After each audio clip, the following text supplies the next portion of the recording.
Shalom, selamat malam Bapak Ibu, sahabatku yang dikasihi Tuhan Yesus.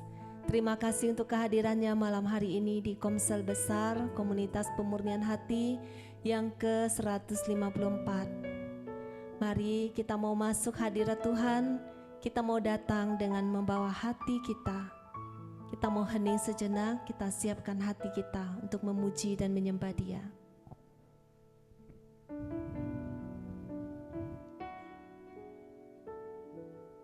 Dalam nama Bapa dan Putra dan Roh Kudus, amin.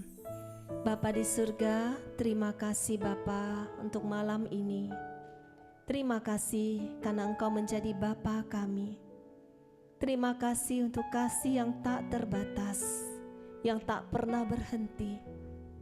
Terima kasih karena Engkau mengumpulkan kami malam ini untuk membawa kami makin dalam, untuk mengerti kehendak-Mu di dalam hidup kami. Bawa kami Tuhan, bawa kami ya Roh Kudus, untuk masuk ke dalam hadirat-Mu yang indah. Lewat pujian dan penyembahan ini Tuhan, kami rindu untuk memuji dan menyembah-Mu. Kami rindu untuk membawa korban syukur kami, karena Engkau Bapa kami yang baik. Mari kita nyatakan kasih Bapa seperti mentari yang bersinar. Seperti mentari yang bersinar, seperti itu kasih Bapa, seperti gelombang samudra takkan pernah berhenti Kau mengasihiku. Seperti tingginya langit biru,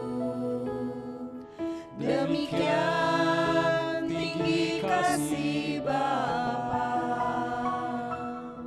Sedalam lembah bayang maut, demikian dalam Kau tebus hidupku. Kasih-Mu lebih dari mentari yang tak pernah berhenti memancarkan sinarnya. Cinta-Mu lebih dari samudra, tenggelamku di dalam kesetiaan-Mu Tuhan. Terima kasih atas cinta-Mu. Benar Bapa, kami mengucap syukur karena kami memiliki Bapa yang seperti Engkau. Bapa yang sungguh-sungguh mengasihi kami lebih dari Bapa di dunia ini. Terima kasih Bapa, karena kasih-Mu yang begitu besar. Kami ada sebagaimana kami ada hari ini. Karena kesetiaan-Mu, kami boleh ada di titik iman saat ini. Karena kasih-Mu Bapa, kami mau tetap semangat menjalani hari-hari kami. Walaupun banyak di antara kami saat ini mengalami pergumulan, banyak di antara kami saat ini menanti waktu-Mu Tuhan. Kami tetap mau bersemangat, kami tetap mau bertekun, karena kami percaya Engkau Bapa yang paling mengasihi kami. Mari sekali lagi kita nyatakan syukur kita seperti mentari yang bersinar. Seperti mentari yang bersinar, seperti itu kasih Bapa. Seperti gelombang samudra takkan pernah berhenti Kau mengasihiku.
kasih Tuhan. Terima kasih atas cintamu. Amin. Terima kasih Bapa atas cintamu. Terima kasih Bapa atas kasih-Mu. Kami mau tetap di dalam hadirat-Mu. Karena kasih-Mu yang tiada batas, karena setia-Mu yang tidak pernah berakhir, kami mempunyai pengharapan akan hari esok. Kami mau tetap percaya Tuhan, waktu-Mu selalu yang terbaik. Mari kita nyatakan dengan penuh iman, waktu Tuhan pasti yang terbaik.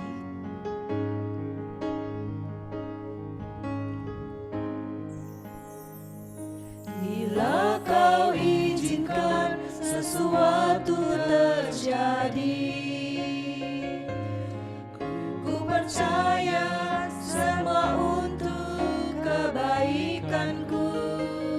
Bila nanti telah tiba waktumu, ku percaya kuasa-Mu memulihkan hidupku.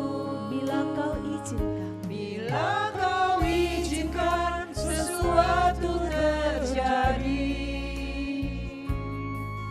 ku percaya semua untuk kebaikanku.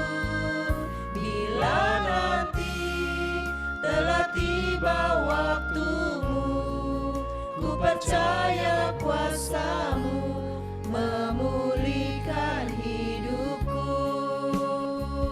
Waktu Tuhan pasti yang terbaik, walau kadang tak mudah dimengerti. Lewati cobaan, ku tetap percaya waktu Tuhan pasti yang terbaik. Waktu Tuhan pasti yang terbaik, walau kadang tak mudah dimengerti. Lewati cobaan, ku tetap percaya waktu Tuhan pasti yang terbaik. Waktu Tuhan pasti yang terbaik. Waktu Tuhan pasti yang terbaik.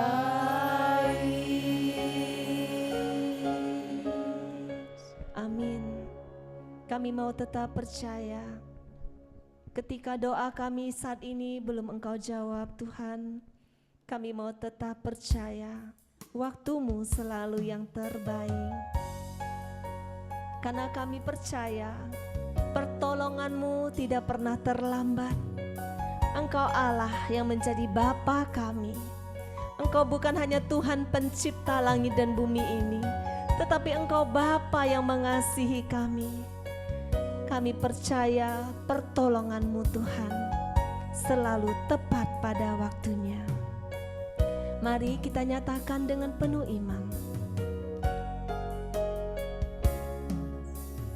Hatiku tenang berada dekat-Mu, Kaulah jawaban hidupku.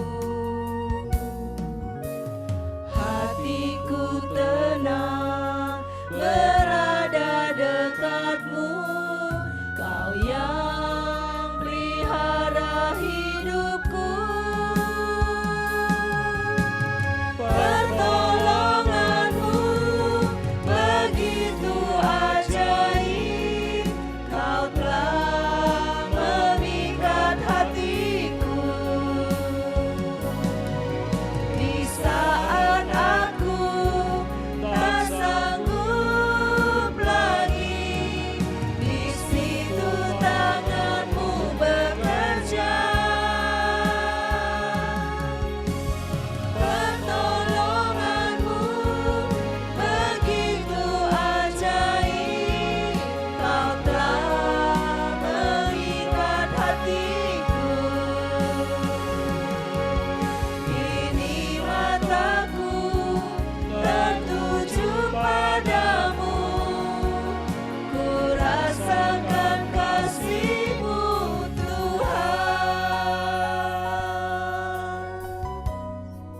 Benar Bapa, Engkau Bapa yang selalu ada untuk kami anak-anak-Mu.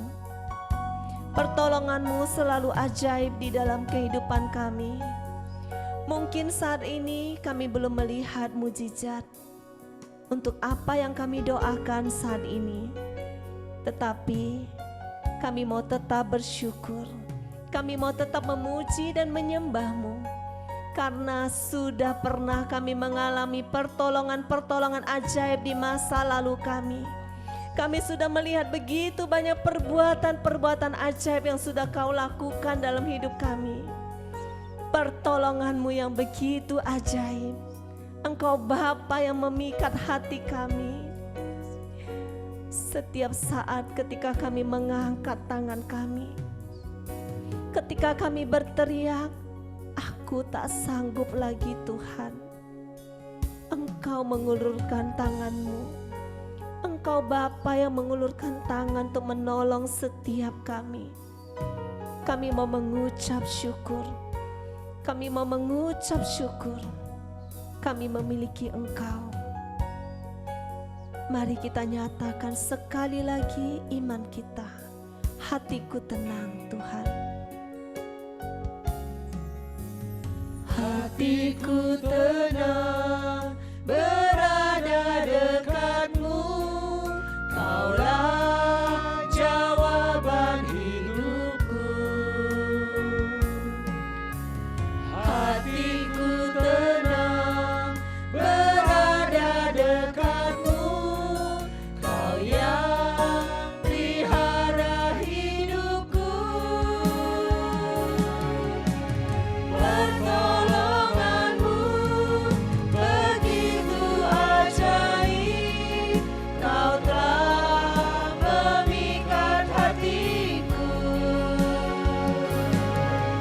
Di saat aku tak sanggup lagi, di situ tangan-Mu bekerja. Pertolongan-Mu begitu ajaib, Kau telah memikat hatiku. Kini mataku tertuju padamu, ku rasakan kasih-Mu Tuhan. Kini mataku tertuju padamu, ku rasakan kasih-Mu Tuhan. Kini mataku tertuju padamu, ku rasakan kasih-Mu Tuhan. Amin. Kami mau tetap masuk lebih dalam lagi. Kami mau masuk ke ruang-Mu yang maha kudus untuk memuji dan menyembah-Mu lebih lagi. Mari bawa hatimu sungguh-sungguh menyembah Dia saat ini. Bawa hatimu hanya fokus kepada Dia saat ini. Ku masuk ruang maha kudus Tuhan.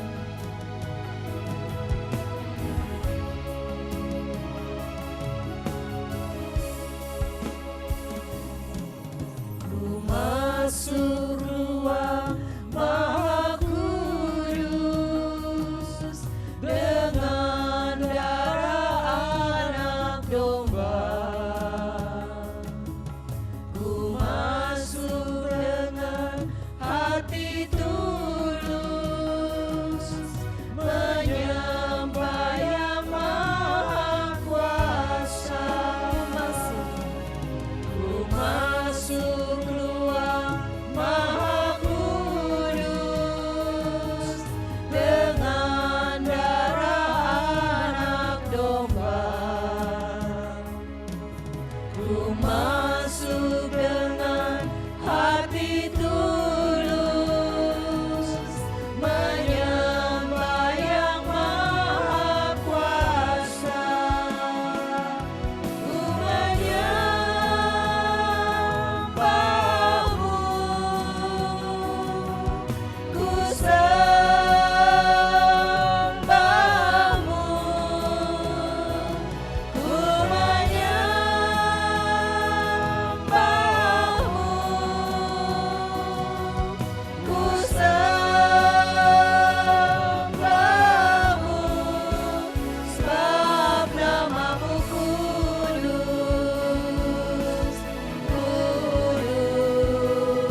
Jangan keraskan hatimu, anakku. Dengarkanlah suaraku. Jangan keraskan hatimu.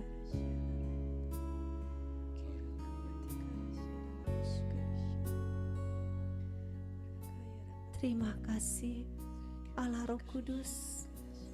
Engkau Allah yang tidak terbatas. Engkau Allah yang tidak terbatas oleh ruang dan waktu. Engkau menjamah setiap anak-anak-Mu saat ini. Engkau melawat setiap hati kami saat kami memuji dan menyembah-Mu. Roh-Mu bertahta di atas pujian dan penyembahan kami. Ini kami, Tuhan. Kami rindu untuk mendengar Engkau lebih lagi. Kami rindu untuk mendengarkan suara-Mu. Jadikan hati kami tanah yang subur untuk setiap benih firman yang Kau taburkan malam ini. Pakailah kami hamba-Mu, pelayan-Mu saat ini, Paulus dan Vila. Kami tidak mampu, Tuhan, tanpa Roh-Mu. Biarlah Roh Kudus-Mu sendiri yang bekerja di dalam diri kami yang terbatas ini. Urapi mulut, bibir, dan hati kami. Seluruh tubuh, jiwa, dan roh kami, Tuhan, Engkau yang kuasai. Biarlah setiap perkataan yang keluar dari mulut kami hanya berasal daripada-Mu. Engkau sendiri yang menjamah setiap hati kami, Tuhan, malam ini. Berfirmanlah, kami siap mendengarkan Engkau. Amin.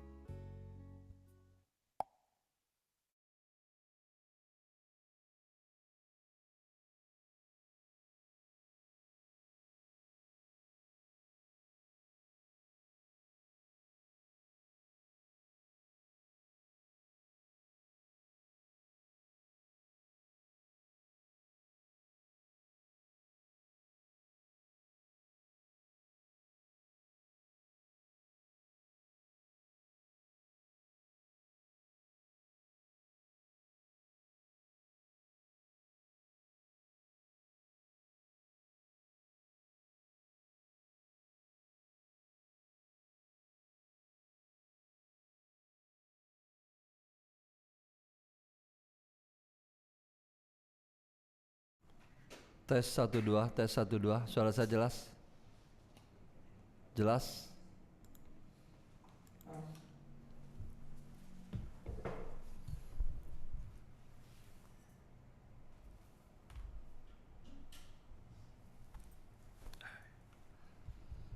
Tes. Oke. Sip. Oke.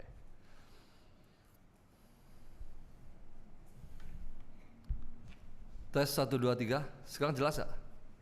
Tetap jelas ya? Oke. Bapak Ibu, selamat malam semuanya. Terima kasih untuk kehadirannya malam hari ini.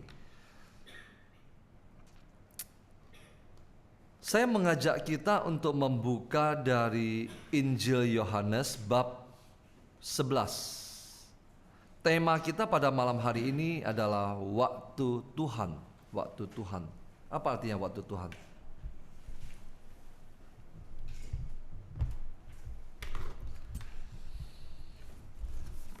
Injil Yohanes bab 11.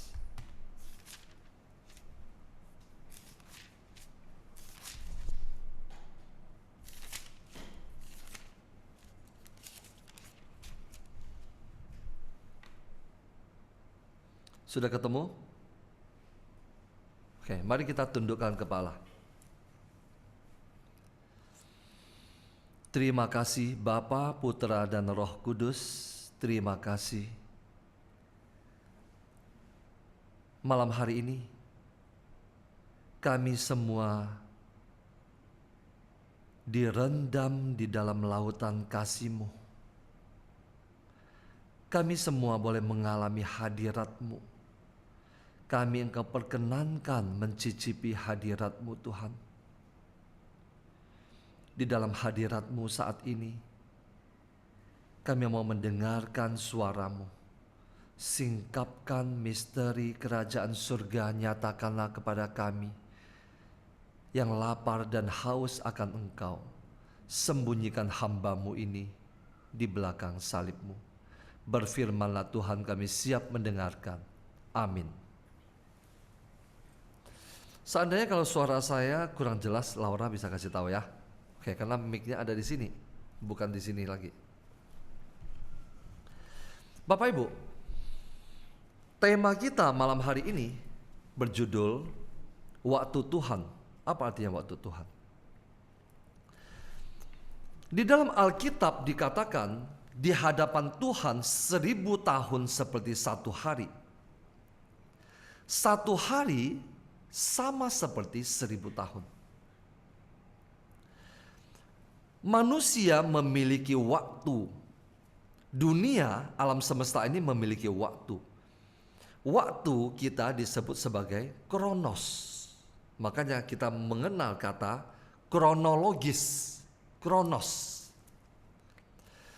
Tetapi Tuhan mempunyai waktunya. Waktu Tuhan disebut sebagai kairos. Kairos, waktu Tuhan. Nah, ketika Anda dan saya berdoa dan Anda menunggu jawaban Tuhan, tetapi doa Anda belum dijawab Tuhan. Kenapa? Karena Tuhan memiliki apa tadi? Waktunya. Dia punya waktunya. Dan waktu Tuhan adalah yang terbaik. Waktu Tuhan adalah yang terbaik. Bapak Ibu, bersama-sama kita akan membaca dari kisah tentang Lazarus dibangkitkan. Lazarus dibangkitkan. Bapak Ibu, kisah Lazarus dibangkitkan ini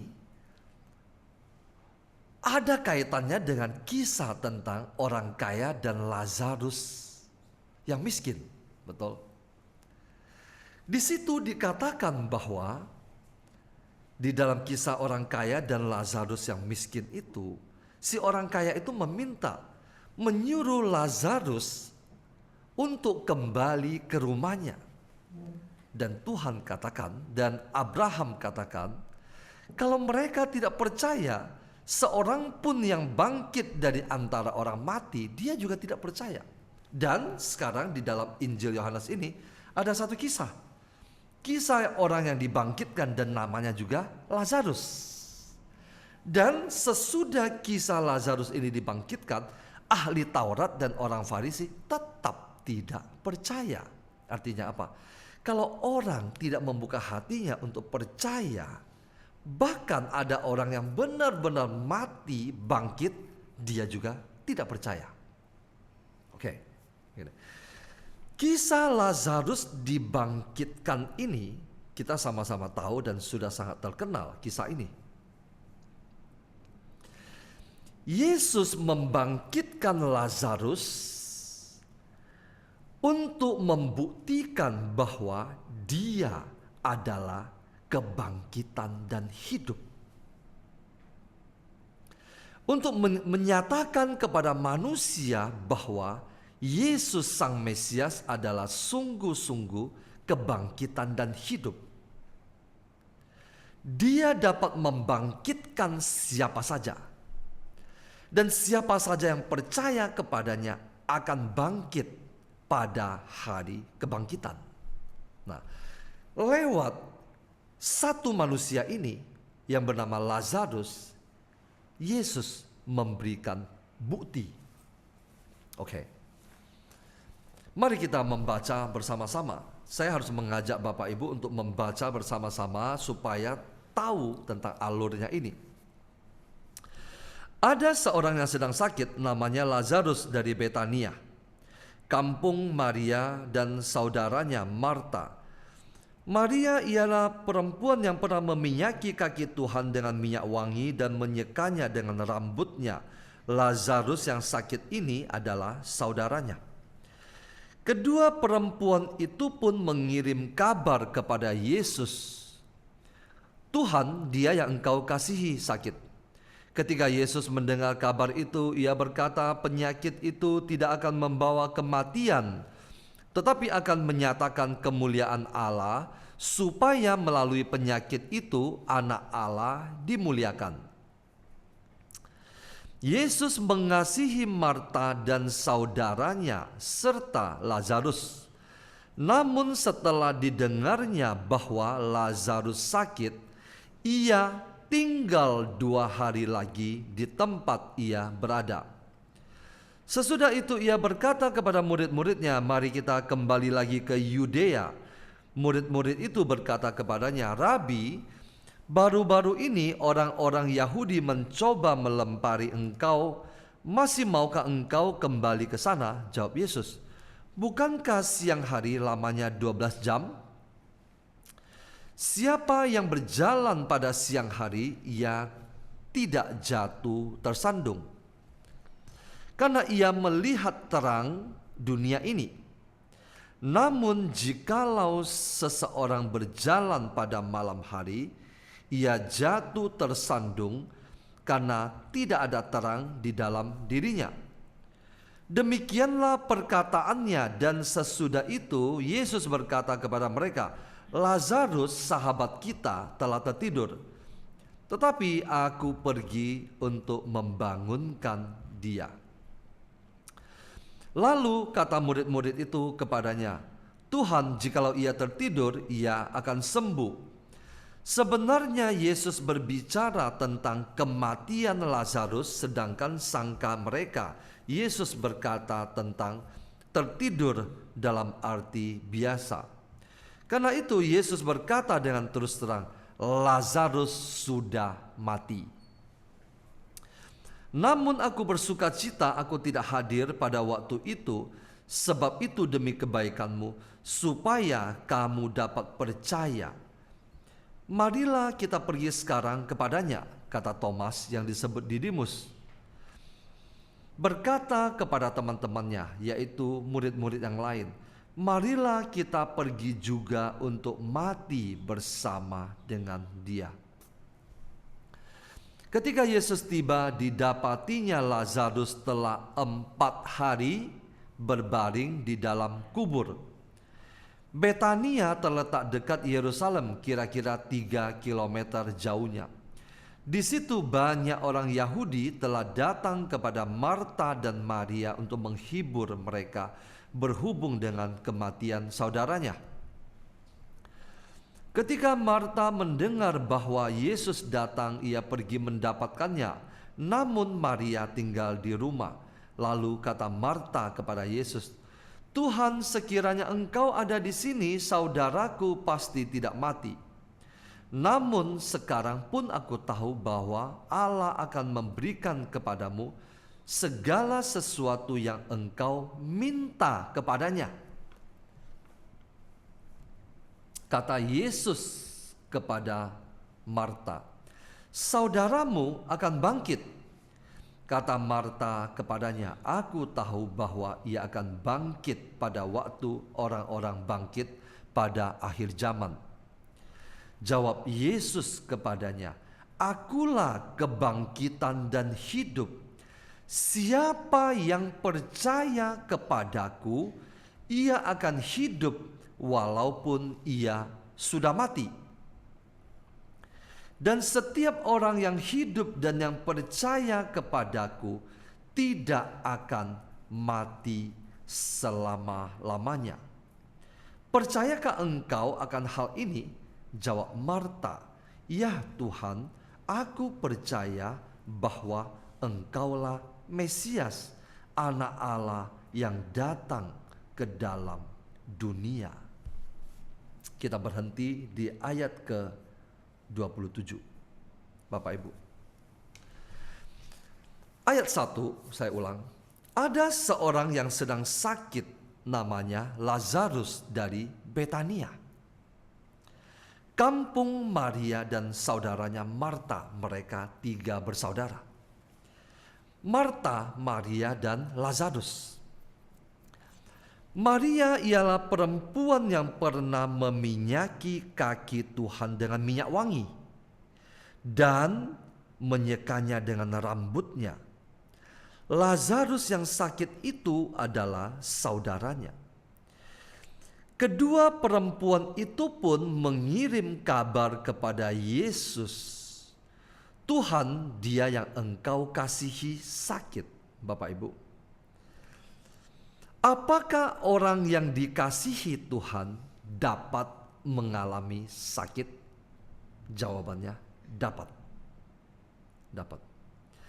Sakitnya Anda, orang yang Tuhan kasihi, berbeda dengan sakitnya orang yang tidak mengenal Tuhan. Kenapa? Sakitnya Anda, orang yang dikasihi, diizinkan Tuhan terjadi, tidak lain dan tidak bukan hanya untuk satu, memuliakan nama Tuhan. Orang yang dikasihi Tuhan, orang percaya, orang yang pelayanan, hamba Tuhan dapat mengalami sakit. Lazarus mengalami sakit. Dan Alkitab mencatat dia adalah yang dikasihi Tuhan. Dia dapat mengalami sakit. Tetapi sakitnya tidak sama dengan sakitnya orang yang tidak percaya. Sakitnya orang yang dikasihi untuk lebih lagi menyatakan kemuliaan Tuhan. Suara saya jelas? Jelas ya? Tidak kecil ya? Oke. Kedua perempuan itu mengirim kabar kepada Yesus. Tuhan, dia yang engkau kasihi sakit. Bayangkan, ini adalah doa. Anda berdoa atau kedua perempuan itu berdoa kepada Tuhan. Tuhan, dia yang engkau kasihi sakit. Doa dari Maria dan Marta. Tetapi saat itu adalah saat Yesus ada di dunia. Yesus ada di dunia, Maria dan Marta mengirim kabar. Mengirim kabar lewat seseorang. Dan kabar itu sampai kepada Tuhan. Ayat keempat. Ketika Yesus mendengar kabar itu, ia berkata, penyakit itu tidak akan membawa kematian. Nah, bayangkan, Yesus tidak membalas atau tidak mengirim kembali kabar kepada kedua perempuan itu, tetapi mendiamkan mereka. Tetapi Yesus berkata kepada murid-muridnya, penyakit itu tidak akan membawa kematian. Kedua saudari itu meminta Yesus datang untuk menyembuhkan Lazarus. Lazarus yang engkau kasihi sakit. Kami mengirim kabar kepada Anda. Alangkah baiknya seandainya saat ini juga engkau datang. Kenapa? Untuk meletakkan tangan kepada orang yang engkau kasihi, Lazarus, supaya dia sembuh.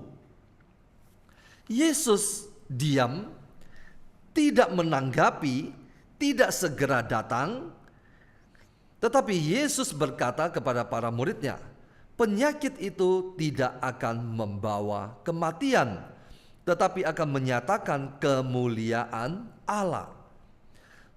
Supaya melalui penyakit itu anak Allah dimuliakan. Bapak Ibu, ketika kabar itu sampai kepada Yesus, Yesus diam, tidak segera menanggapi. Diamnya Tuhan jangan diartikan sebagai Allah menolak Anda. Anda berdoa. Allah tetap diam. Diamnya Allah jangan ditanggapi sebagai Allah tidak ada. Jangan ditanggapi sebagai Allah menolak Anda. Jangan ditanggapi sebagai Allah tidak peduli. Kenapa? Allah maha bijaksana. Allah punya perhitungannya sendiri. Sakit penyakit tidak datang dari Tuhan. Sakit penyakit datang akibat dari iblis. Atau setidaknya datang dari dosa. Lewat dosa, iblis memiliki akses untuk masuk, untuk menyerang manusia melalui sakit penyakit. Nah, sakit penyakit sekali lagi tidak berasal daripada Tuhan. Tetapi sakit penyakit itu diizinkan Tuhan demi satu tujuan, menyatakan kemuliaan Allah. Supaya melalui penyakit itu Alkitab mencatat anak Allah dimuliakan. Anak Allah dimuliakan. Ayat kelima, Yesus mengasihi Marta dan saudaranya serta Lazarus. Tuhan diam, diamnya Tuhan bukan berarti dia tidak mengasihi ketiga saudara-saudari ini. Diamnya Tuhan karena dia punya rencana sendiri. Diamnya Tuhan terhadap Anda ketika Anda berdoa, jangan ditanggapi atau jangan diartikan sebagai Tuhan tidak mengasihi Anda. Tuhan melupakan Anda. Tidak. Bapak Ibu. Ketika Anda masuk ke dalam suatu pergumulan dan Tuhan diam, dan Anda akan merasa atau mengatakan bahwa Tuhan tidak mendengarkan Anda, Tuhan tidak peduli. Dan Anda akan menjadi tidak lagi percaya kepada Tuhan karena merasa Tuhan diam. Tetapi Anda hanya dapat memahami bahwa Tuhan diam atau diamnya Tuhan karena waktunya belum tiba hanya pada saat Anda masuk ke dalam hadirat doa. Bapak Ibu, doa. Saya berani katakan ini karena saya mengalami. Saya bukan memberikan teori. Semakin Anda mengalami pergumulan yang amat sangat, Anda harus tersungkur. Berdoa, meskipun jawaban Tuhan belum ada, meskipun Tuhan tetap diam, tetapi Anda akan tetap percaya bahwa Tuhan ada waktunya. Seperti tema ini. Tema ini saya bawakan atas dasar apa yang saya alami. Bapak Ibu, saya lanjutkan. Namun setelah didengarnya bahwa Lazarus sakit, ia tinggal 2 hari. Sama-sama katakan, ia tinggal 2 hari. Ia tinggal 2 hari lagi di tempat ia berada. Yesus telat 2 hari. Yesus menunda 2 hari.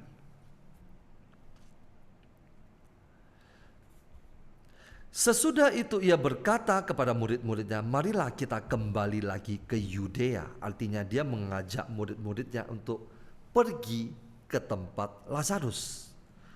Murid-muridnya mengatakan, orang-orang mencoba melempari engkau batu, engkau masih mau kembali ke sana. Yesus sengaja terlambat 2 hari supaya apa? Membiarkan Lazarus masuk dalam kematian. Bapak Ibu mungkin bertanya, kenapa Tuhan membiarkan Lazarus mati? Kenapa Yesus membiarkan orang yang dia kasihi itu mati? Kenapa dia enggak segera datang?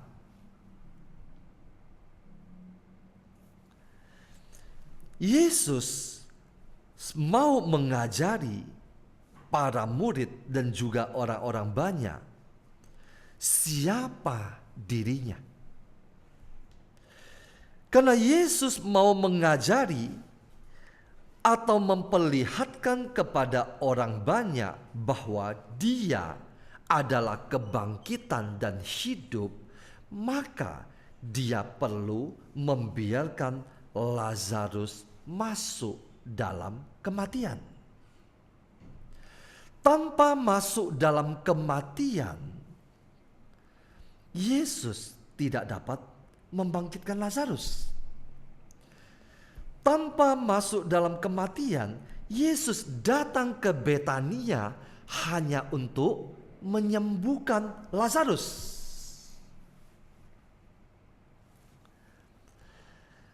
Ketika Yesus membiarkan Lazarus masuk dalam kematian, maka tindakan yang dilakukan oleh Yesus bukan lagi tindakan penyembuhan, tetapi membangkitkan orang mati. Bapak Ibu, ketika Anda berdoa dan Tuhan belum menjawab doa Anda, artinya Tuhan tidak sedang ingin menyembuhkan Anda. Bapak Ibu mungkin akan bertanya, kenapa Tuhan tidak ingin menyembuhkan saya? Tuhan tidak sedang ingin menyembuhkan Anda karena Dia sedang ingin membangkitkan Anda.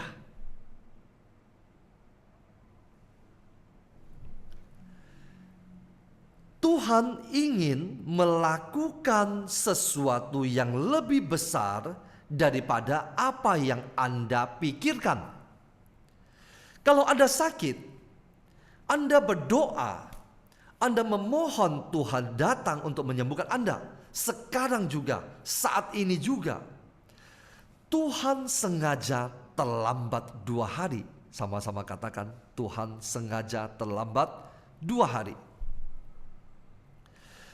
Ketika Tuhan sengaja terlambat 2 hari untuk menyembuhkan Anda, karena Tuhan sedang ingin menyelamatkan Anda. Bapak Ibu, Anda sakit, Anda berdoa, dan saat ini juga Tuhan menyembuhkan Anda. Bapak Ibu, Anda ingat kisah tentang 10 orang sakit kusta yang sudah pernah saya singgung 2 hari yang lalu? 10 orang sakit kusta disembuhkan secara fisik. Tetapi hanya 1 orang yang disembuhkan secara fisik plus mengalami keselamatan. Ketika Anda jatuh sakit, mengalami sebuah persoalan dan Anda membutuhkan pertolongan Tuhan saat ini juga, dan Tuhan diam. Diamnya Tuhan karena Dia sedang ingin masuk lebih dalam. Dia ingin melakukan sebuah perkara yang lebih besar. Dia tidak hanya ingin menyembuhkan Anda, tetapi Dia ingin membangkitkan Anda dari kematian. Waktu Tuhan. Ketika Tuhan tidak segera datang, karena Tuhan memiliki waktunya.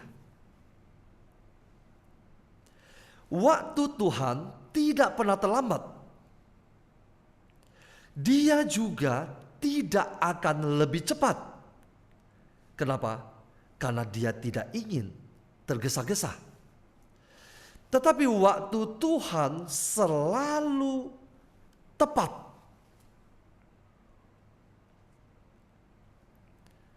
Waktu Tuhan, katakan bersama dengan saya, waktu Tuhan selalu tepat.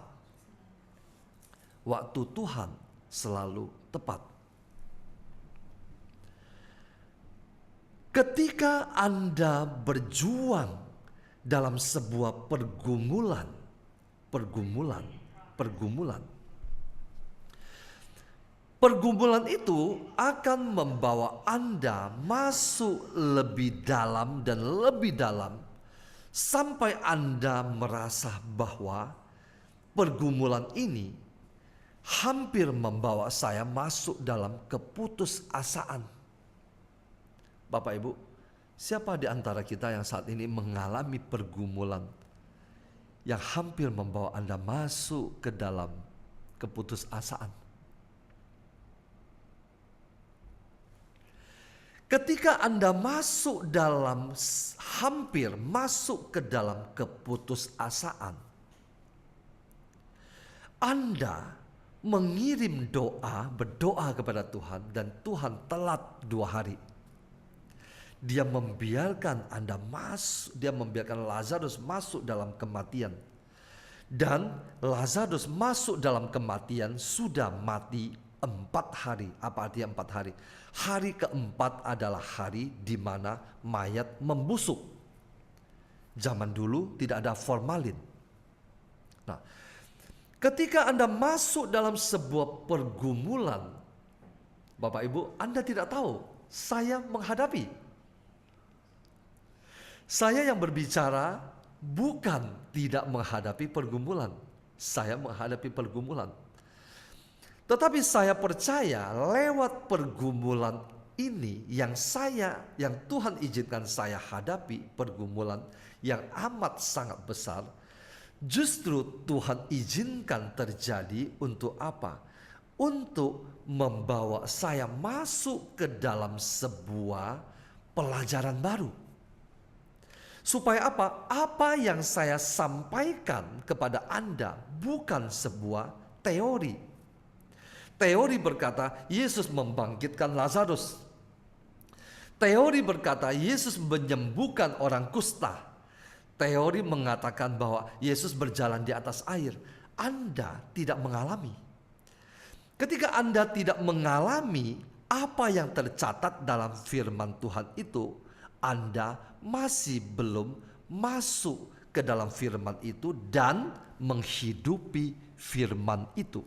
Firman itu hanya berupa teori, Bapak Ibu.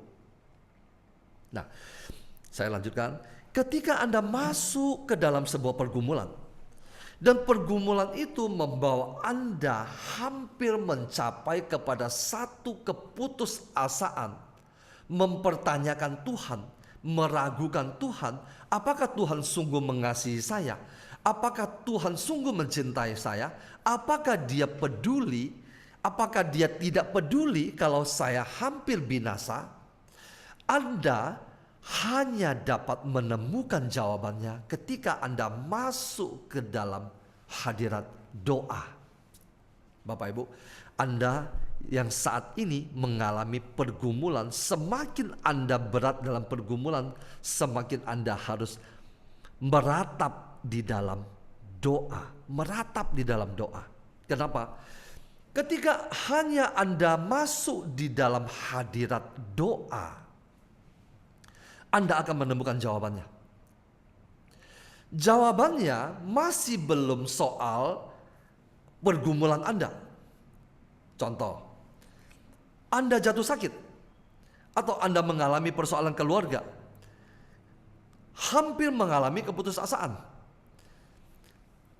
Ketika Anda masuk ke dalam doa, membawa pergumulan Anda itu, Anda akan menemukan jawabannya bukan saya katakan, bukan jawaban terhadap pergumulan Anda. Bukan jawaban penyelesaian terhadap pergumulan Anda. Tetapi Anda akan menemukan jawaban bagaimana Anda akan merasakan bahwa di dalam pergumulan itu Tuhan izinkan supaya apa? Supaya Anda tetap percaya dan tetap percaya. Dan Anda akan sadar bahwa pergumulan itu diizinkan oleh Tuhan. Saya harus mengulangi sekali lagi. Anda mengalami pergumulan. Pergumulan itu membawa Anda masuk ke dalam doa. Anda mengira, misalnya, Lewat doa Anda bergumul dalam doa, bergumul dalam doa. Lewat doa itu Anda akan menemukan jawaban terhadap persoalan Anda. Itu yang kita harapkan, betul? Itu Tuhan kesampingkan. Kesampingkan dulu. Kenapa? Karena ini Tuhan jawab, Anda besok tidak lagi meratap di dalam doa. Ini jawaban sudah ada di tangan Tuhan, tetapi Tuhan kesampingkan dulu. Lalu apa yang Tuhan berikan lewat pergumulan itu? Lewat pergumulan itu kita merasakan bahwa Tuhan tidak pernah meninggalkan kita. Itu adalah jawaban pertama.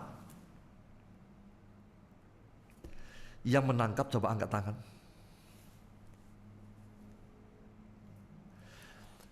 Anda punya hutang. Anda berdoa, meratap, menangis. Supaya apa? Supaya hutang Anda itu lunas. Supaya bagaimana Anda bisa menemukan jalan keluar untuk melunasi hutang itu. Itu belum dijawab. Tuhan pinggirkan dulu itu. Lalu apa yang Tuhan jawab? Yang Tuhan jawab adalah, semua ini saya izinkan terjadi untuk melihat apakah engkau tetap masih mau percaya. Tuhan menjawab bahwa di dalam lembah kekelaman ini aku ada. Yahweh artinya aku ada. Nama Tuhan adalah Yahweh. Ketika Musa berjumpa dengan Tuhan, dia bertanya, siapa engkau? Tuhan menjawab, namaku adalah aku ada.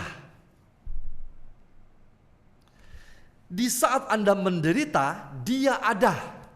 Di saat Anda dalam lembah kekelaman, dia ada. Di saat engkau bahagia, dia ada. Di saat engkau mengalami pergumulan, dia ada.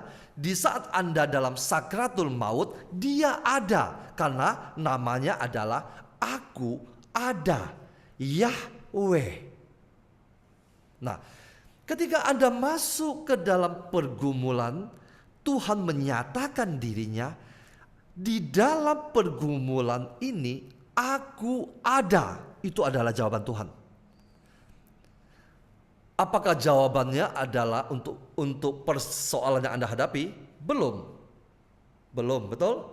Tetapi ini adalah sebuah jawaban bahwa Tuhan ada bersama dengan Anda, dan Dia izinkan.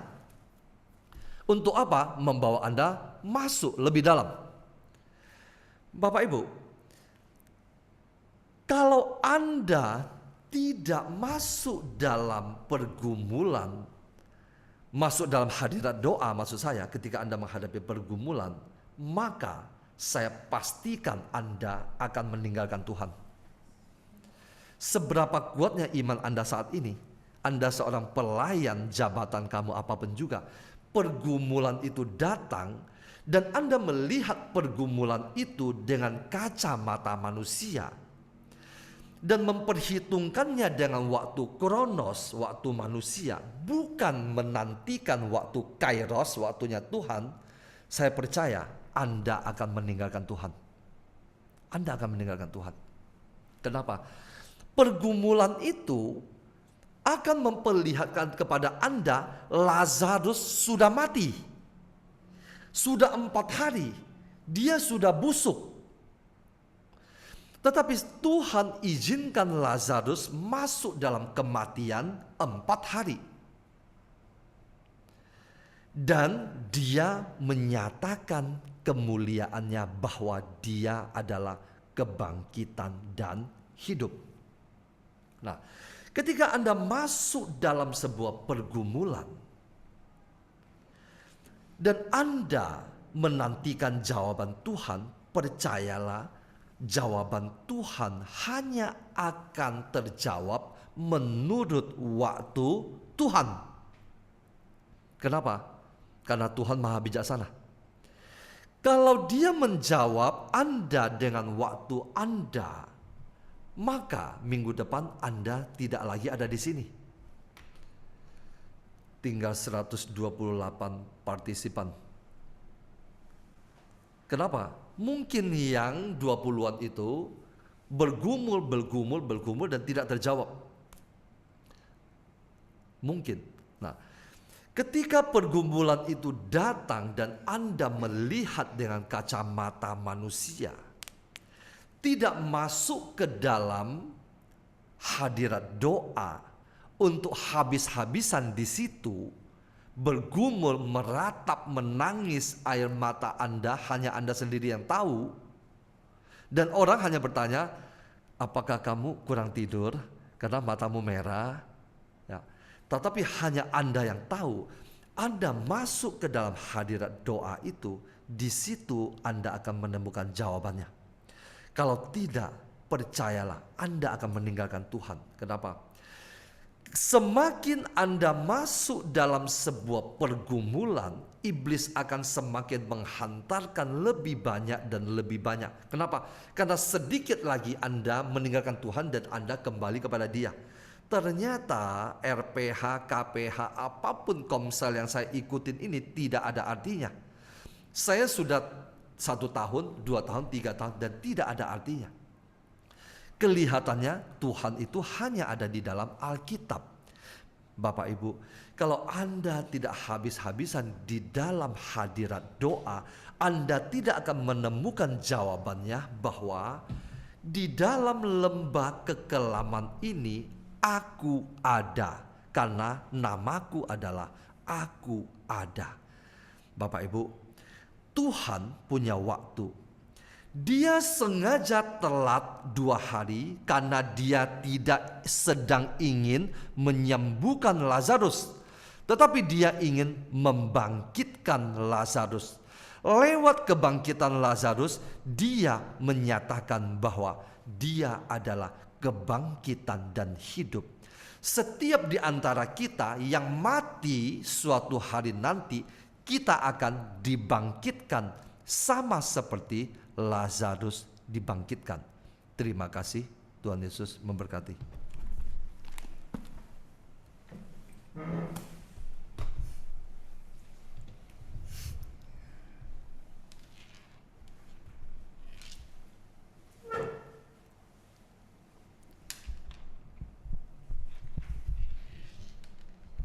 Tes suara saya jelas? Oke, cukup jelas ya. Saya lanjutkan.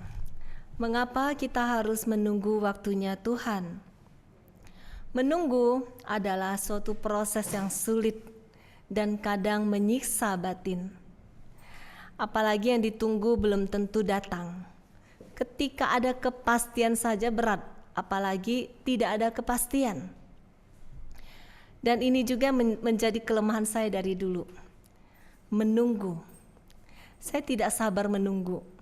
Contoh simpel, dulu kalau jalan ke mall, biasanya kalau Pak Paulus ke toilet, dia selalu pesan, tunggu di sini ya, jangan bergeser. Ini ada yang bilang suaranya kecil. Tes suaranya oke? Oke, saya lanjut ya. Jadi dia selalu pesan tunggu di sini, jangan bergeser. Saya sulit sekali untuk diam di satu titik. Mata saya mulai melirik-lirik, apalagi kalau yang banyak tokonya. Kaki saya mulai bergeser, melangkah bergeser, makin jauh, makin jauh. Saya pikir sebelum dia balik, saya akan balik ke titik tadi. Karena saya tidak sabar menunggu tanpa melakukan sesuatu. Tapi setiap kali beliau kembali, saya sudah tidak di titik itu. Sementara kalau saya ke toilet, ketika saya kembali, beliau benar-benar masih di titik yang sama, tidak bergeser. Itu kelebihan Pak Paulus, dia setia menunggu. Jadi menunggu itu butuh kesabaran. Tetapi malam ini kita mau belajar, selain kesabaran, kita butuh kepekaan.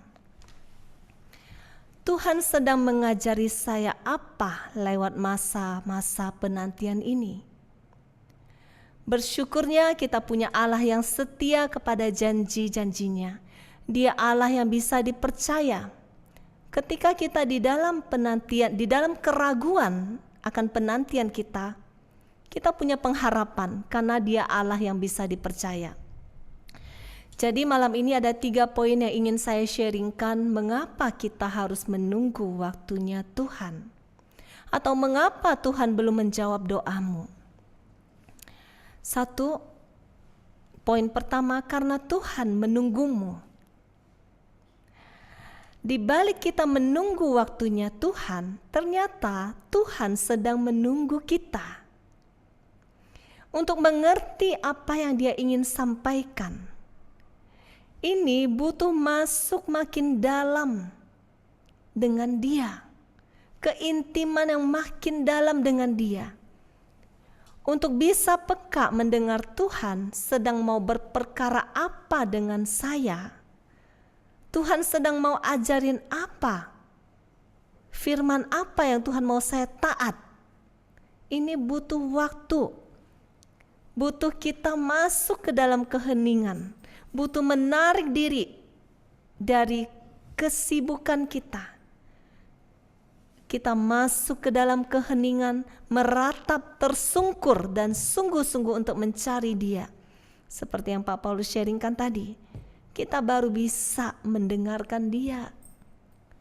Tidak bisa kita hanya doa di permukaan mau mendengar suara Tuhan. Mendengar suara Tuhan itu butuh bayar harga. Kita butuh melakukan doa, puasa, RPH, baru mulai peka mendengar suara Tuhan. Ada waktu yang harus kita bayar. Butuh bayar harga, butuh merendahkan diri. Merendahkan diri. Itu sesi minggu lalu. Mau ditegur olehnya. Dan mau diubah olehnya. Itu gak gampang, Bapak Ibu. Setiap persoalan yang Tuhan izinkan terjadi, itu punya maksud atas hidup kita, dan terutama atas karakter kita. Jadi, dalam penantian waktunya Tuhan, tidak cukup kita hanya berdoa dan berpuasa. Kita harus belajar sabar dan peka untuk bisa lulus di dalam ujian-ujian yang Tuhan sudah izinkan kita alami. Matanya sedang tertuju kepada Anda dan saya ketika kita menghadapi ujian seperti guru. Lulus enggak? Mazmur 11 ayat 4-5. Tuhan ada di dalam bait-Nya yang kudus. Dia ada, Yahweh. Tuhan tahtanya di surga. Matanya mengamat-amati, sorot matanya menguji anak-anak manusia. Tuhan menguji orang benar dan orang fasik, dan Ia membenci orang yang mencintai kekerasan. Sambil kita menunggu Dia bekerja untuk doa-doa kita, Tuhan juga menunggu kelulusan kita di dalam ujian kehidupan ini. Saat kita berdoa memohon sesuatu terjadi, menunggu doa-doa kita dikabulkan. Contoh, kita berdoa supaya anak kita berubah, supaya suami kita bertobat, supaya istri bertobat, supaya bisnis dipulihkan, supaya hutang lunas. Padahal Tuhan pakai orang-orang atau keadaan di sekitar kita untuk menjadi materi ujian bagi karakter kita. Tuhan menunggu. Waktu Tuhan selalu yang terbaik. Karena Dia Bapamu yang paling mengenalmu. Dia tahu kelemahanmu. Dia tahu keterbatasanmu. Dia tahu segala dosa-dosamu.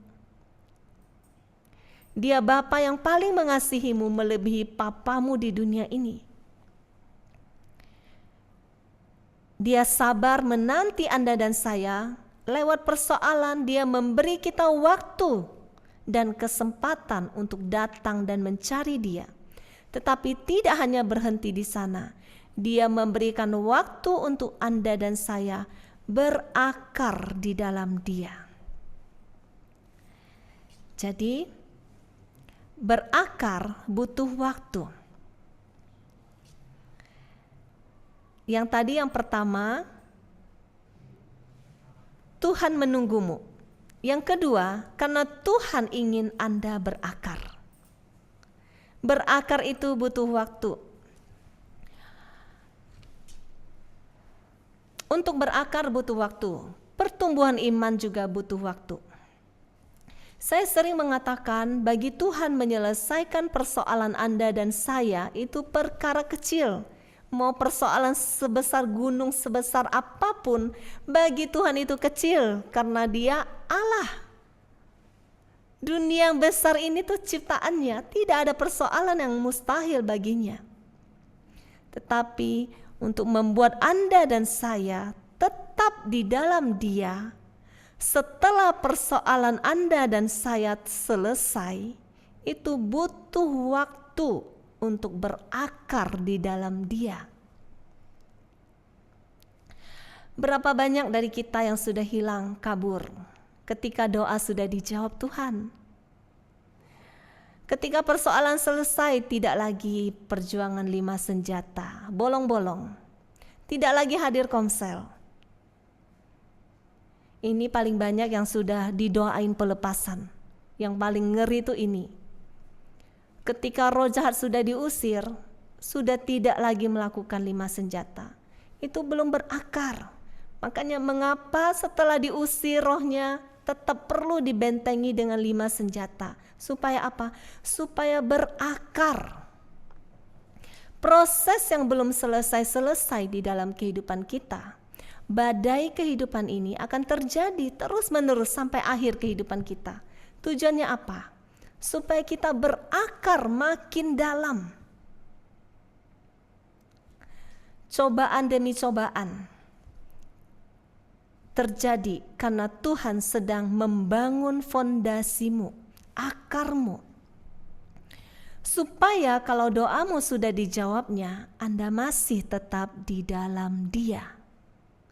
Masih tetap melakukan 5 senjata dan tetap bisa bertumbuh dan berbuah, tidak mati.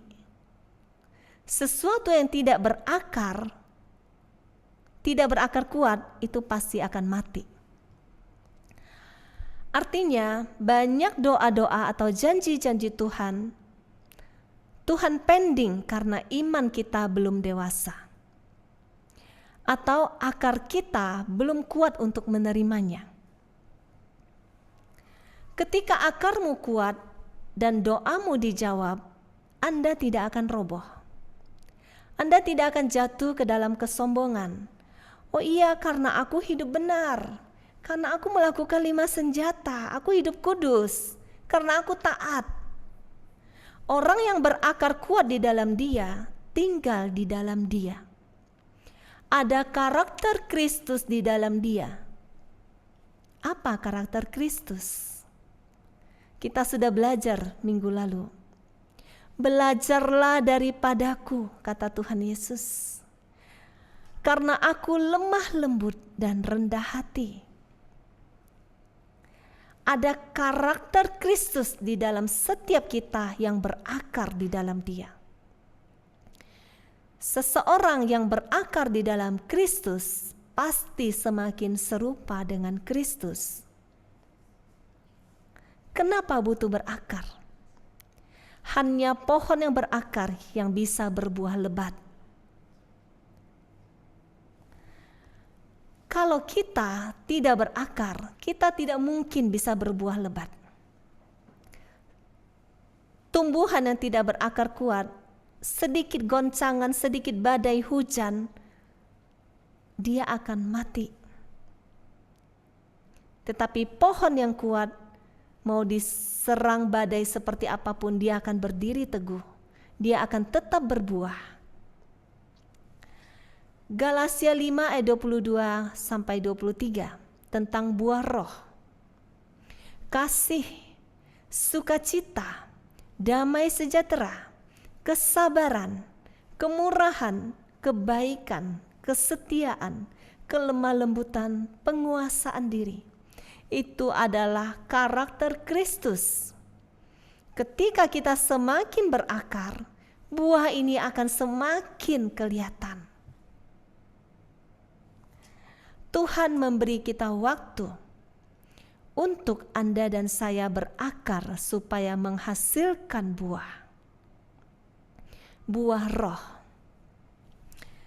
Sebatang pohon ketika sudah berakar kuat, badai tidak akan lagi menjadi persoalan baginya. Beda dengan pohon yang tidak berakar kuat, sedikit goncangan akan meruntuhkan dia. Butuh waktu untuk akar bertumbuh kuat. Di rumah saya ada beberapa jenis tanaman. Ada yang cepat sekali hidup, tetapi ringkih. Kalau saya pergi beberapa hari saja, yang di rumah saya pesenin untuk menyiram, lupa menyiramnya, pasti ada tanaman yang mati. Dan biasanya ini akarnya yang tidak kuat, belum kokoh. Beda dengan pohon jeruk yang sudah lama tumbuh. Dia akarnya sudah kuat. Dia lebih tangguh. Dia tetap hidup walau mengalami masa kekeringan beberapa hari karena lupa disiram. Karena akarnya sudah kuat. Dan dia berbuah lebat. Ketika Tuhan belum menjawab doamu, padahal Anda merasa saya sudah doa puasa sungguh-sungguh, sudah RPH berkali-kali dan masih setia sampai hari ini, Tuhan sedang menguatkan akarmu. Mungkin doamu belum terjawab, tapi Tuhan sedang menguatkan akarmu. Supaya Anda makin tangguh, kekuatanmu makin besar, sehingga badai-badai persoalan yang akan datang selanjutnya tidak lagi menjadi persoalan besar bagimu. Supaya Anda makin tangguh dalam menghadapi musuh-musuh. Karena sampai akhir hidup kita, musuh itu tetap ada. Si jahat akan terus menyusun rencana untuk menyerang kita. Tetapi ketika akarmu kuat, persoalan, badai, serangan, apapun itu tidak akan lagi merobohkanmu. Karena akarmu sudah kuat. Jangan memaksakan jika belum waktunya Tuhan. Doa yang ngotot memaksa Tuhan bekerja, itu tidak baik. Sesuatu yang lahir prematur biasanya daya tahannya itu rendah. Imunnya itu lemah. Baik itu manusia, tumbuhan maupun hewan. Begitu juga dengan iman. Iman kita tidak boleh lahir prematur. Harus menunggu waktunya Tuhan. Kita harus menunggu. Ada proses yang harus kita lewati. Iman harus bertumbuh sesuai dengan prosesnya supaya mempunyai fondasi yang kuat. Kita bisa baca dari Lukas 8 ayat 13. Yang jatuh di tanah yang berbatu-batu ialah orang yang setelah mendengar firman itu menerimanya dengan gembira, tetapi mereka itu tidak berakar. Mereka percaya sebentar saja, dan dalam masa pencobaan mereka murtad. Ketika imanmu bertumbuh cepat dan instan, berhati-hatilah. Karena bisa jadi tandanya tanahmu itu masih berbatu-batu. Tipis, makanya cepat tumbuh, tetapi tidak berakar. Dapat mujizat sedikit, wow, langsung imannya naik 100. Tetapi tidak berakar. Iman tidak bisa bertumbuh hanya dengan mujizat, Bapak Ibu. Hanya dengan Tuhan menjawab doamu hari ini, imanmu langsung kuat, langsung mencapai titik tertinggi. Tidak bisa. Iman harus tumbuh lewat firman Tuhan yang kita praktekkan, yang teruji oleh proses. Itu diuji, iman yang kita baca setiap hari, kita renungkan, harus kita praktekkan lewat ujian-ujian kehidupan ini. Itu baru membuat akarmu kuat. Bukan mujizat, bukan kesembuhan. Karena jika mujizat, jika kesembuhan, itu akan menjadi seperti tanah yang berbatu-batu ini. Anda senang ketika Tuhan menjawab doamu. Anda langsung percaya ketika melihat mujizat terjadi. Tetapi tidak berakar. Ketika ada pencobaan terjadi, pencobaan datang, Anda lari. Anda tidak kuat. Anda komplain. Di mana Tuhan? Padahal baru kemarin Tuhan sudah tolong. Jadi, ketika iman kita bertumbuh dengan instan, kita harus hati-hati.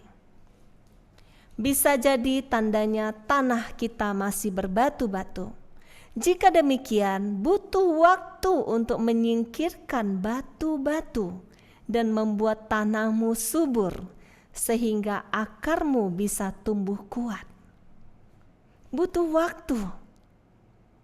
Butuh firman itu masuk terus, menyucikan, mentahirkan, menguduskan kita, sehingga tanah hati ini menjadi subur. Salah satunya dengan kita ada di dalam lingkungan yang sehat untuk iman kita bertumbuh. Mulai memilih dengan siapa Anda bergaul, komunitas di mana Anda bisa bertumbuh. Sering-sering bersama mereka yang membuat tanah hatimu menjadi gembur. Tuhan memberimu waktu untuk menyingkirkan batu-batu sehingga akarmu bisa kuat. Jadi semakin berakarlah sambil menanti waktunya Tuhan. Yang ketiga, karena Tuhan menyediakan yang terbaik lebih dari yang kamu doakan. Seringkali di dalam menghadapi persoalan hidup, tanpa kita sadari kita mengandalkan kekuatan diri kita sendiri. Kita menetapkan sendiri apa yang menurut kita baik. Itu yang kita minta dan kita doakan. Kita fokus kepada permohonan kita. Sambil melakukan doa puasa atau RPH pun kita sambil ngintip-ngintip. Tuhan sudah bekerja belum ya? Tuhan sudah jawab doaku belum ya? Suamiku sudah berubah belum ya? Rekeningku sudah bertambah belum ya? Kita sering gagal dalam penantian waktunya Tuhan karena tidak sabar. Kita mau cepat-cepat melihat hasil. Padahal belum tentu yang kita minta dan kita doakan itu yang terbaik untuk kita. Coba kita lihat ke belakang kehidupan kita. Berapa kali keputusan kita itu tidak menanti waktunya Tuhan? Ternyata apa yang kita minta itu bukan yang terbaik. Ternyata apa yang kita ngotot minta itu bukan yang terbaik. Ada penyesalan-penyesalan dalam hidup kita. Contohnya, yang nikah tanpa tanya Tuhan, tanpa bawa dalam doa, pasti ada nih.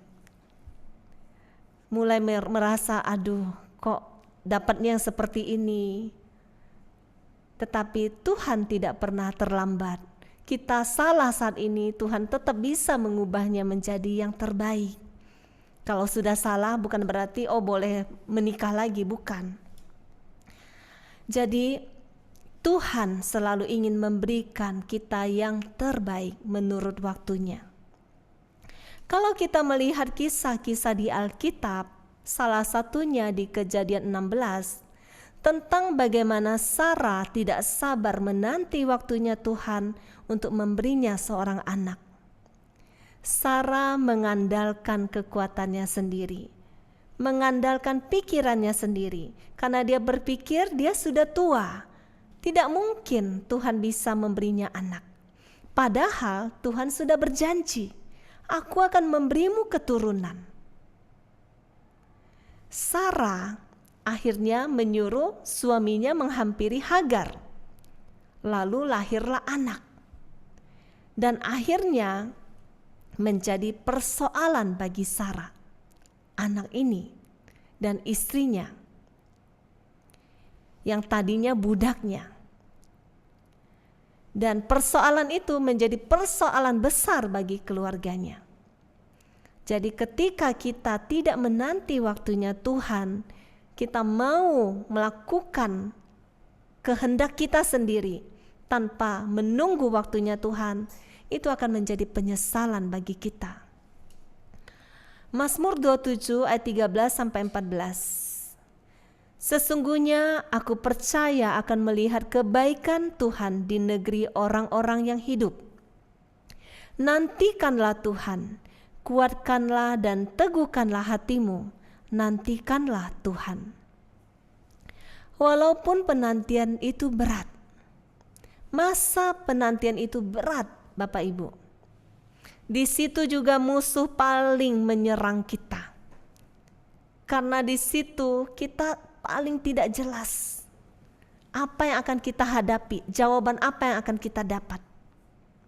Di situ musuh membuat kita ragu akan Tuhan.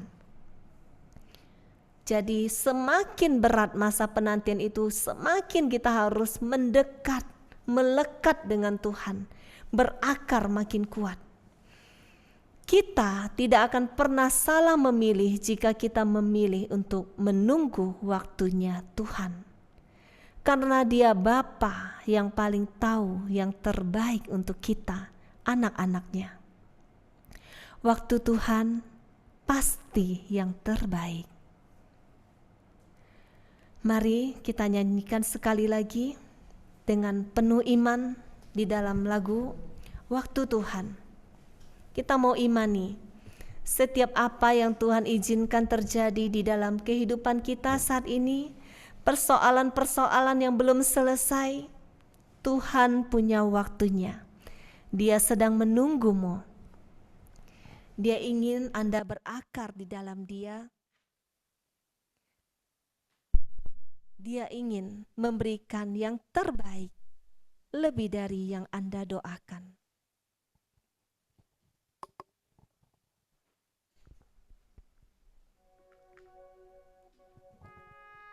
Waktu Tuhan pasti yang terbaik, walau kadang tak mudah dimengerti. Lewati cobaan, ku tetap percaya waktu Tuhan pasti yang terbaik. Katakan dengan penuh iman. Tuhan pasti yang terbaik, walau kadang tak mudah dimengerti. Lewati cobaan, ku tetap percaya waktu Tuhan pasti yang terbaik. Bila kau izinkan, bila kau izinkan sesuatu terjadi, ku percaya semua untuk kebaikanku.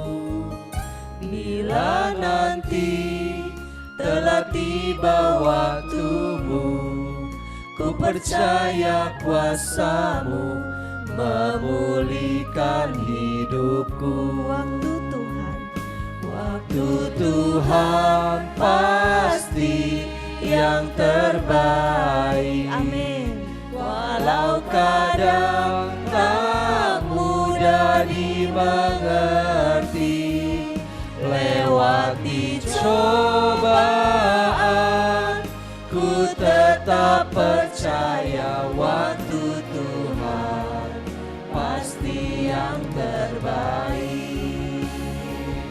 Waktu Tuhan pasti yang terbaik, walau kadang tak mudah dimengerti, lewati cobaan,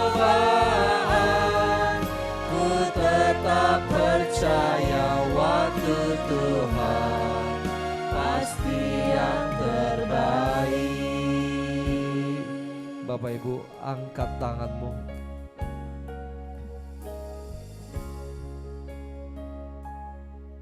Katakan, waktu Tuhan pasti yang terbaik.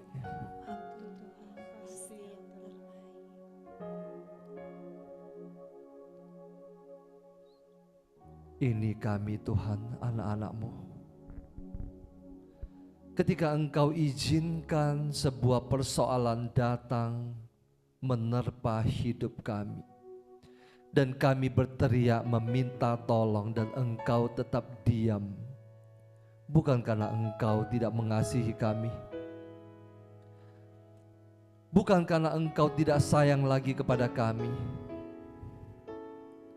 bukan karena kami tidak lagi menjadi biji mata-Mu, bukan karena Engkau tidak peduli,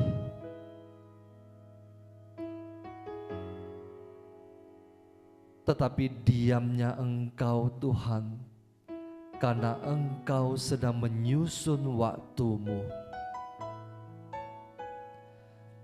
Ketika kami menghadapi pergumulan persoalan yang begitu besar,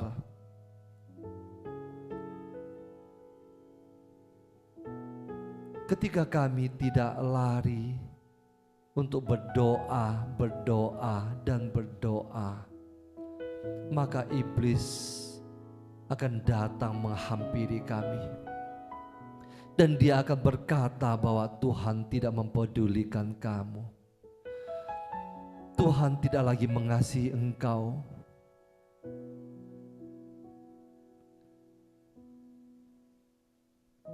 Tuhan sudah terlalu sibuk dengan urusannya.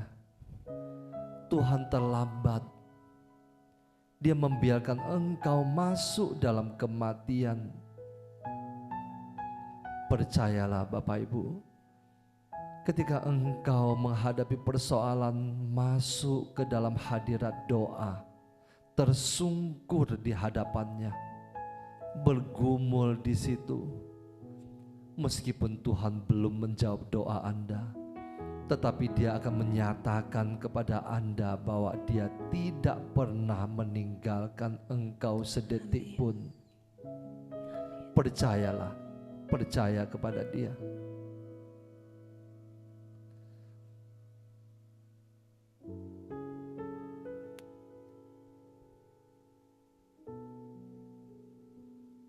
Sekali lagi kita mau katakan,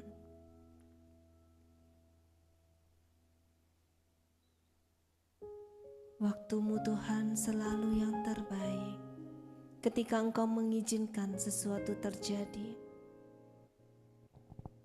semua itu untuk kebaikan kami.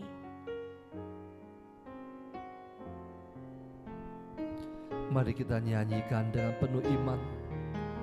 Jadikan ini sebagai ungkapan hati kita yang paling dalam. Bila Kau izinkan sesuatu terjadi, ku percaya semua untuk kebaikanku. Bila nanti telah tiba waktu-Mu, ku percaya kuasa-Mu memulihkan hidupku. Waktu Tuhan pasti yang terbaik. Katakan dengan iman. Walau kadang tak mudah dimengerti. Lewati cobaan, ku tetap percaya waktu Tuhan pasti yang terbaik. Lewati cobaan, ku tetap percaya waktu Tuhan pasti yang terbaik. Kami mau tetap di dalam hadirat-Mu Tuhan. Kami rindu menyembah-Mu lebih lagi. Kami mau percaya Tuhan, Engkau Allah yang kudus, yang hadir di tengah-tengah kami. Ketika kami memuji dan menyembah-Mu, Engkau Allah yang sungguh-sungguh hadir. Mari kita angkat tangan kita, katakan ku menyembah-Mu.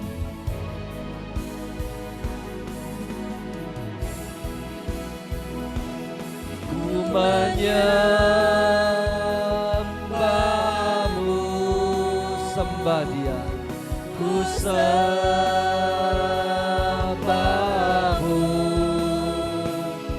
ku menyembah-Mu,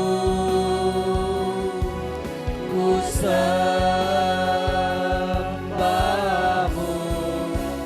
sebab nama-Mu kudus, kudus Tuhan.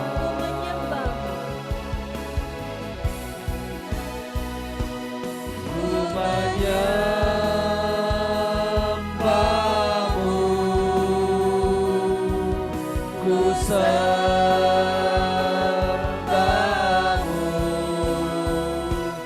ku menyembah-Mu, ku sembah-Mu, sebab nama-Mu kudus, kudus Tuhan. Mari tersungkur di hadapannya, sembah Dia. Ku menyembah-Mu, ku sembah-Mu, ku menyembah-Mu, ku sembah-Mu, sebab nama-Mu kudus, kudus Tuhan. Sebab nama-Mu Sebab nama-Mu kudus, kudus Tuhan. Katakan sebab nama-Mu kudus. Sebab nama-Mu kudus, kudus Tuhan.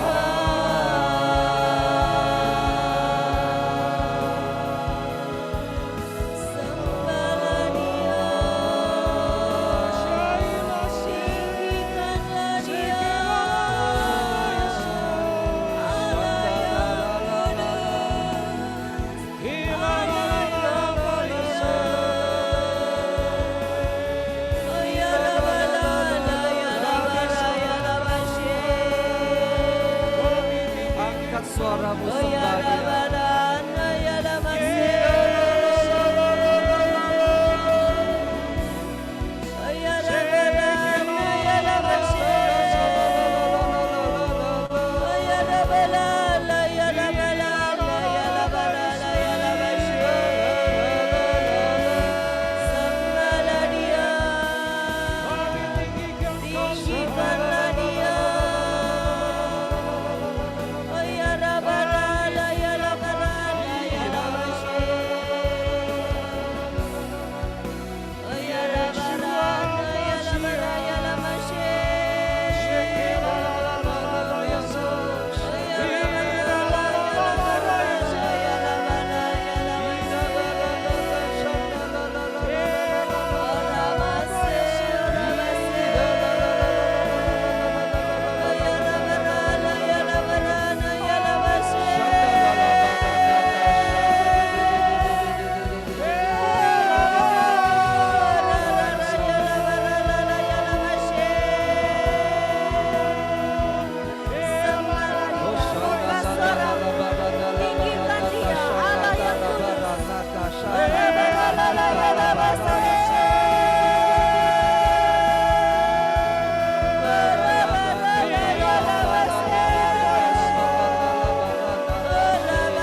Ira la la la la la la shanda la la la la la la la de de de de de de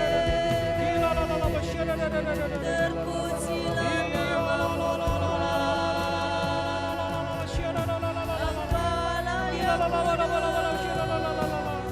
Shanda la la la la la shanda la la la la la shanda la la la la la shede de de la la la la shanda la la la la la la shede de de la la la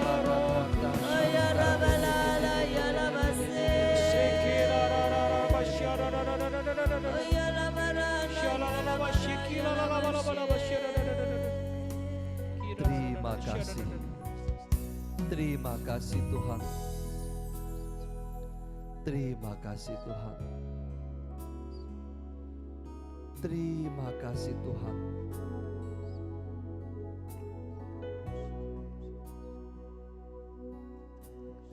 Dalam situasi apapun juga Tuhan, kami percaya Engkau tidak pernah meninggalkan kami. Dalam kondisi apapun juga Tuhan, Engkau tidak pernah sekejap pun menutup mata daripada kami. Amin. Di saat Engkau diam, matamu melihat kami. Amin. Di saat Engkau tidak berbicara, matamu tertuju kepada kami. Engkau melihat kami. Layakkah kami untuk menerima jawaban atas doa kami? Matamu tertuju kepada kami Tuhan. Engkau tidak pernah meninggalkan kami. Bahkan sedetik pun Tuhan. Kami mau percaya kepadamu.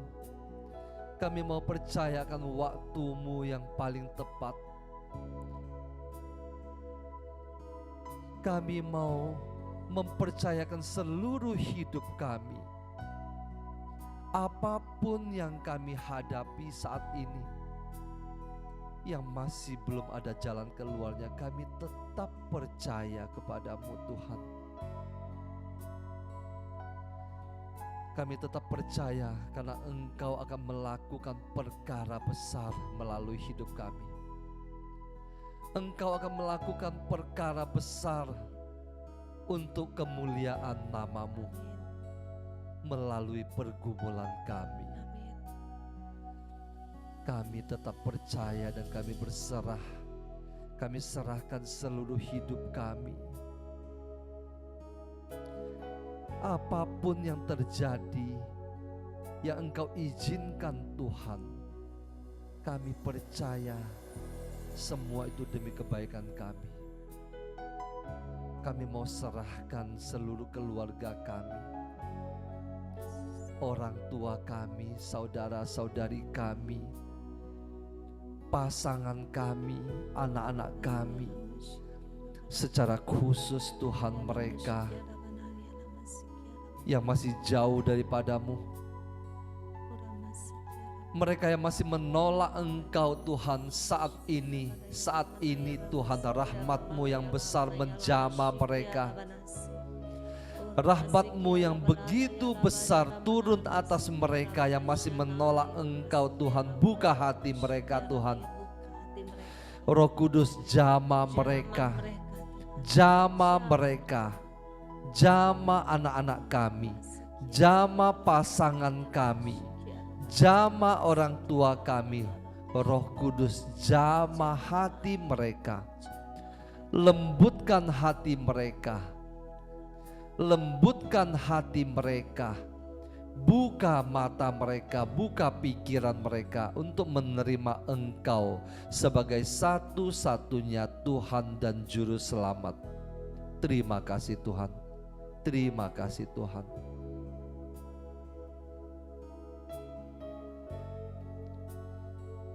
Kami serahkan segala pekerjaan, karya, usaha kami Tuhan. Apapun yang kami lakukan, apapun yang kami tabur Tuhan, biarlah Engkau berikan pertumbuhan. Engkau berkati Tuhan. Apapun yang kami lakukan Tuhan, Biarlah kami melakukannya demi kemuliaan-Mu. Jikalau apapun yang kami lakukan saat ini tidak berkenan di hadapan-Mu Tuhan, kiranya Engkau buka jalan baru bagi kami. Amin. Engkau buka jalan baru bagi kami. Amin. Engkau buka jalan baru bagi kami Tuhan. Nama Yesus. Di dalam nama Yesus. Nama Yesus. Terima kasih Tuhan, terima kasih Tuhan. Berkati pelayanan kami. Secara khusus minggu depan pelayanan kami ke Kalimantan Barat. Berkati kami. Biarlah Engkau membersihkan atmosfer di atas sana. Tempat kami akan melakukan pekerjaan-Mu. Engkau bersihkan atmosfer di atas sana. Segala kuasa-kuasa kegelapan saat ini kami mau singkirkan di dalam nama Yesus Kristus. Biarlah kami akan mendarat dengan selamat. Biarlah kami akan mewartakan Injil Kerajaan Surga. Amin.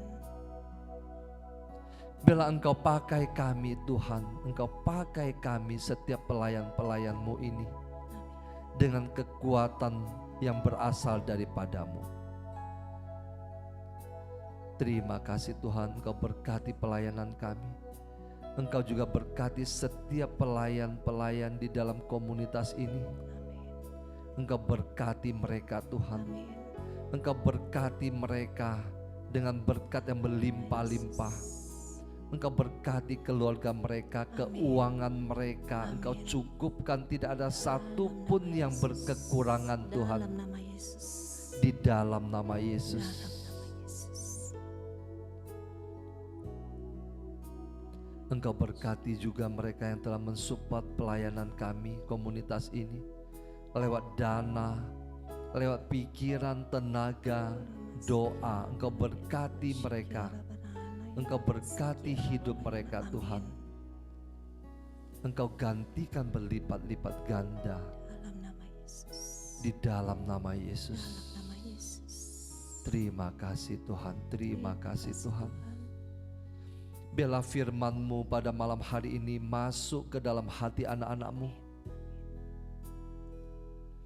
Biarlah mereka siap untuk menantikan waktu-Mu. Biarlah mereka mempersiapkan diri mereka untuk berakar teguh, untuk menantikan janji-Mu. Berkati firman-Mu yang masuk ke dalam hati mereka Tuhan, agar menjadi rema di dalam hati mereka. Terima kasih Tuhan. Berkati setiap di antara kami. Kiranya berkat dari Allah Bapa kita, kasih karunia dari Tuhan kita Yesus Kristus yang tidak pernah meninggalkan kita, persekutuan dengan Allah Roh Kudus yang tinggal tetap menuntun dan membimbing kita, memberkati Anda dan saya sampai selama-lamanya. Amin. Amin. Dalam nama Bapa dan Putra dan Roh Kudus. Amin. Amin. Terima kasih Bapak Ibu.